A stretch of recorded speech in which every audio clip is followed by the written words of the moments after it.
Welcome back to the channel. Today we are talking about a small coin that could be worth big money. The 1985 Roosevelt dime with the D-Mint mark from the Denver Mint. Most people overlook dimes from the 1980s, but some 1985 dimes, especially those in fine or uncirculated condition or with unique minting errors, can be worth far more than 10 cents. In this video, I'll show you what makes this coin special, how to spot the rare versions, and how much they're selling for today. So stick around, your next dime could be worth a lot more than you think. Let's get started. The Roosevelt dime was first released in 1946, just a year after the death of President Franklin Delano Roosevelt, who had been beloved for leading the nation through both the Great Depression and most of World War II. The dime was chosen to honor him partly because of his association with the March of Dimes, a campaign to fight polio.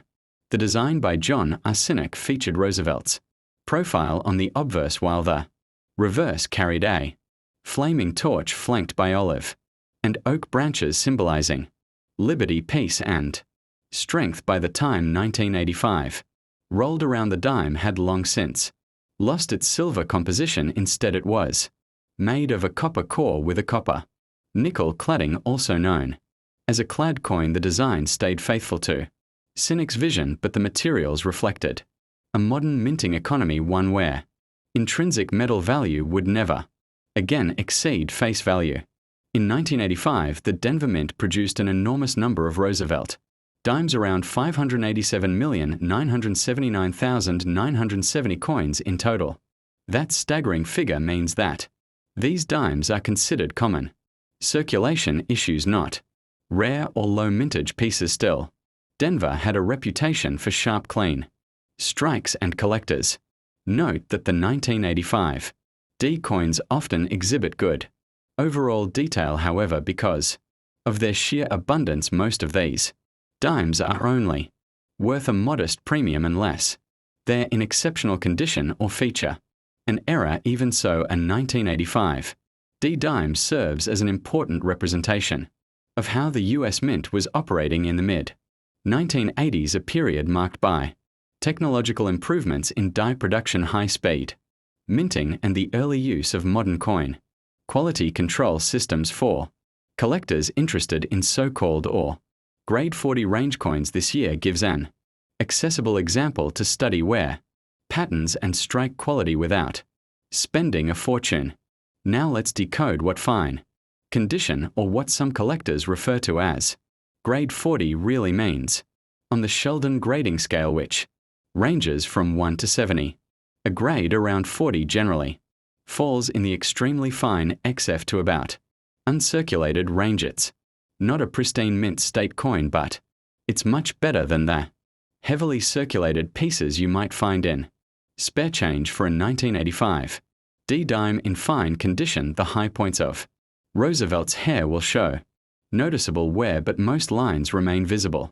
The torch on the reverse will still display its flame detail, and the lettering around the rim will be crisp. Collectors in the range often focus on coins like this to learn grading consistency, understanding the balance between surface wear and design preservation. Fine condition coins are perfect for beginner collections since they're affordable yet clearly illustrate the craftsmanship of US minting. Alright, let's talk money. How much is this 1985 D dime in fine condition actually worth?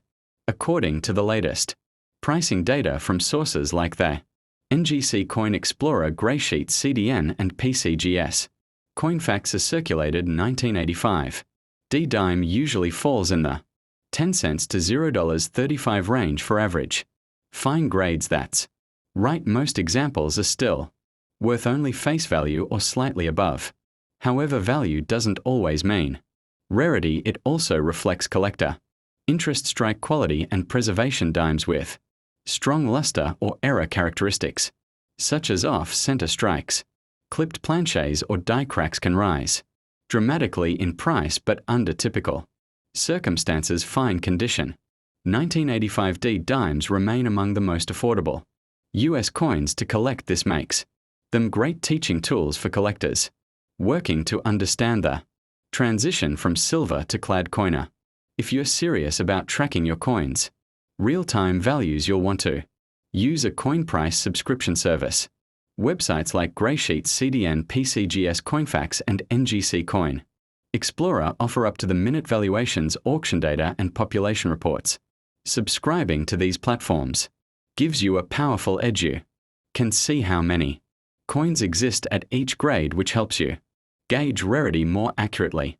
For example, PCGS lists the total number of graded 1985 D dimes, showing how few actually reach mint state 67 or higher. Those are the ones commanding hundreds of dollars in. Contrast, fine condition coins are so common that their population data barely moves. Still, with a subscription you can monitor market fluctuations, new auction records, and error discovery announcements, all critical for collectors who treat numismatics as both a hobby and a potential investment. When we say, we are essentially discussing how the US Mint's quality control and coin production standards align with coins in the grade 40 range. The Denver Mint, known for producing sharp strike clad coins in the 1980s, maintained relatively uniform quality. Yet even within those millions of coins, slight differences in pressure, die wear, or planchet quality could affect how the final coin looks and grades. Collectors often study 40-grade coins to understand minting tolerances, how much detail loss happens naturally through wear, and how that compares to minting weakness from the start. So studying a 1985D in fine or XF 40 condition doesn't just tell you about circulation, it gives insight into the minting precision and engineering consistency of the Denver facility during that era. Even though the 1985 D dime isn't rare by mintage, you should never underestimate the possibility of finding an error. Variety, some 1985 dimes have been reported with die cracks across the torch, double die obverses, or even clipped planchets where part of the metal blank was missing before striking. There are also minor misalignment errors that slightly tilt the rim or lettering. These imperfections can make an otherwise ordinary dime worth several dollars, sometimes tens or even hundreds, if it's a dramatic mint error.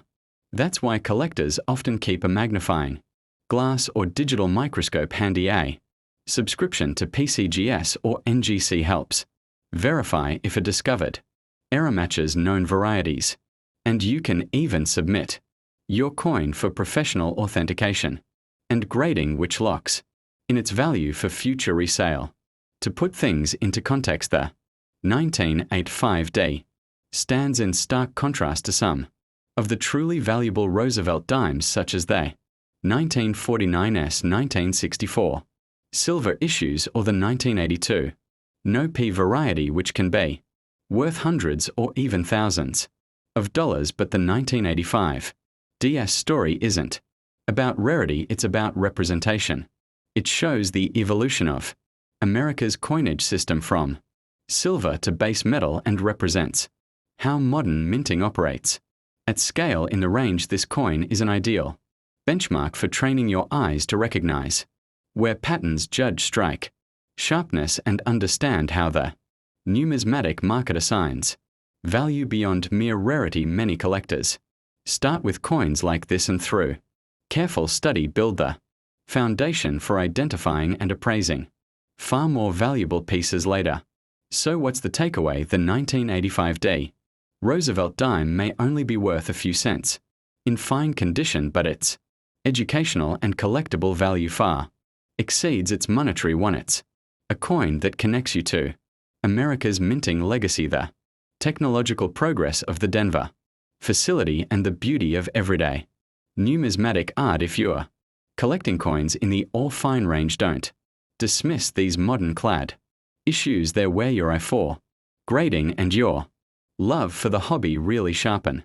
For anyone passionate about learning more, I recommend subscribing to coin pricing guides like Graysheet, NGC, or PCGS. Those resources are your ticket to mastering coin valuation and staying ahead in the market. Don't forget to like this video, drop your questions in the comments, and subscribe for more deep dives into US coinage.